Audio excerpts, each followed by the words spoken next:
Assalamualaikum warahmatullahi wabarakatuh. In this video, I will try to explain again about our previous topic, which is part of speech. I hope that you have already watched my video about constituent, so you can relate the constituent and the material in this video. Okay, please have a look to the material that I have written here. A constituent that has functions in a sentence can be called as phrase. And in order to understand about the phrase, we can see the categories of a single word that be because phrase consists of the sequence of words, right? So we have to see the categories of the single word to make sure that we have understand more about the phrase. And the single category of the words called as lexical categories. There are several lexical categories of the words, like noun, verb, adjective, and adverbs. And to make the well-formed phrase, we have to understand about the categories of the words. Okay, please have a look to please remember about the video that I share at the time. You know that in the traditional way, the definition of each category may be just too simple. It's not to cover all of what should be noun or others. But in the syntax, we have to see the word is not about the definition of the semantics, but also the distribution of the words. This means that how is the distribution of the words in a sentence. For example, we come to the noun first. Noun in the simple explanations or definition is just a name of place, persons, or thing. But it's not as simple like that. If we come to the words like January and then honesty and assassinations, is rather that it belongs to place? No. Persons? Absolutely not. And things? Maybe yes, maybe no. So there are actually several characteristic of the noun that we can't identify to make sure that the words belongs to noun. It's not just all about the name, place, and things, but we have more than that. Okay, please have a look to the next one. Actually, there are several characteristics of noun. Okay, for the first is all nouns have a genitive or possessive form. So an all noun can be used by strip s, that means possessive, like John's father. So John's here is noun because it can be add the strip s. And also it's answer the questions related to the videos why John is belongs to noun or what, ma'am. So like that, you understand. So all noun dapat disandingkan dengan kepemilikan, yaitu tandai dengan strip s. Okay, next is some nouns, beberapa ya, some nouns punya atau masuk dalam kategori 4 subkategori of nouns, tapi tidak semua noun. Okay, let's have a look to the subcategories of noun. Noun dapat dilihat dari kategorinya lagi, yaitu apakah dia masuk proper noun, common nouns, and count noun, or must noun.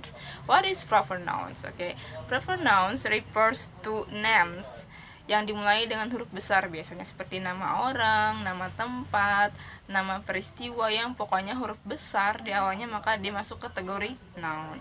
Oke, next. Common nouns itu berarti dapat dikombinasikan dengan kata the. Misalnya the apple, the house. Itu berarti kata setelah the-nya adalah masuk noun. Ini rumusnya. Word 1 plus word 2 untuk just 2 kategori ya, kategori kata.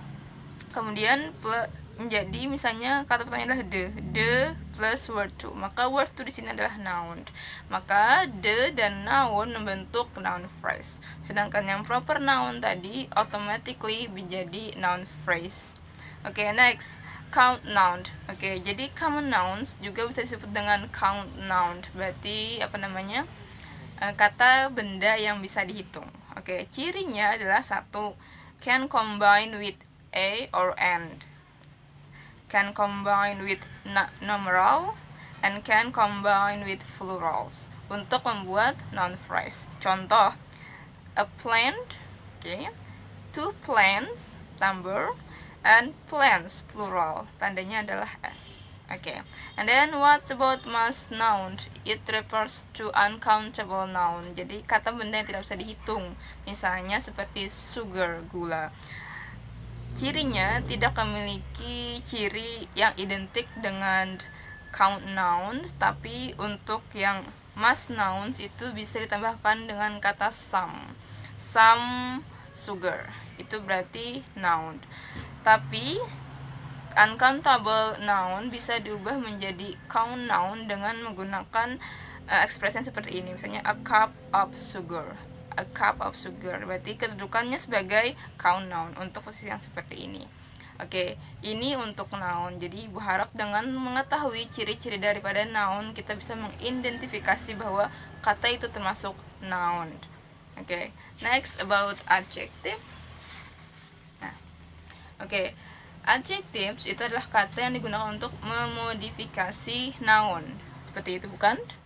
Oke, dan adjectives punya karakteristik endings. Jadi endings yang masuk ke kata yang memiliki endings yang terdapat dalam list berikut berarti dia automatically masuk ke adjectives. Seperti able, all, aid, full, and etc. Like fashionable, capable, kemudian associate, and then musical, and then iconic. It should be adjective.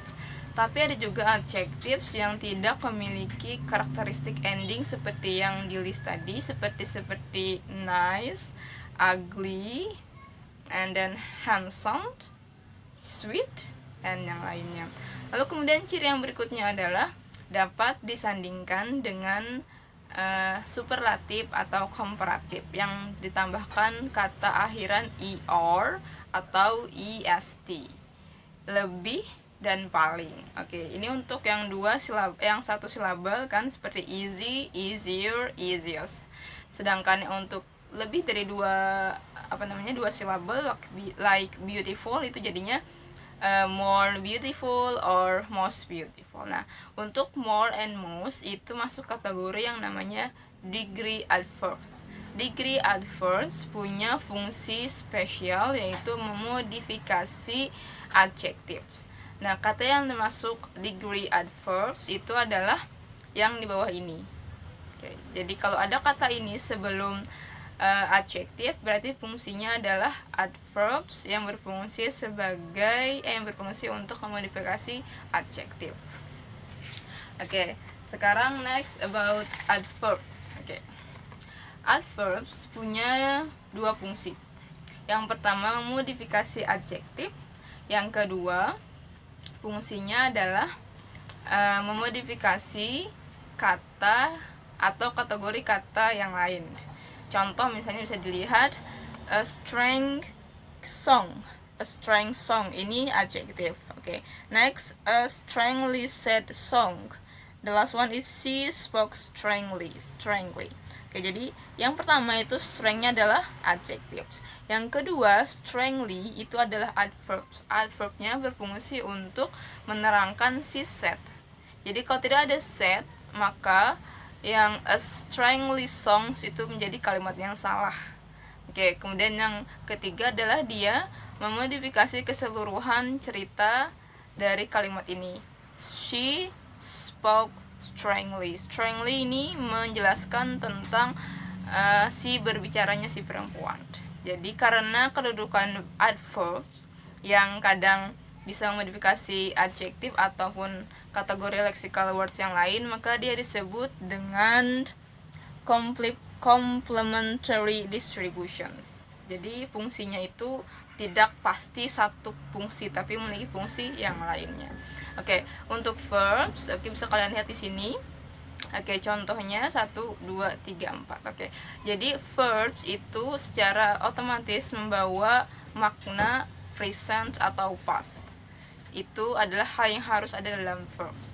Dan verbs itu bisa hanya berupa leksikal saja atau ditambahkan dengan auxiliary verbs untuk membuat kalimat itu menjadi grammarnya benar. Oke, dan verbs itu punya 6 subcategories. Okay, we will discuss about the categories here in the next video. Thank you for watching. See you again. Wassalamualaikum warahmatullahi wabarakatuh.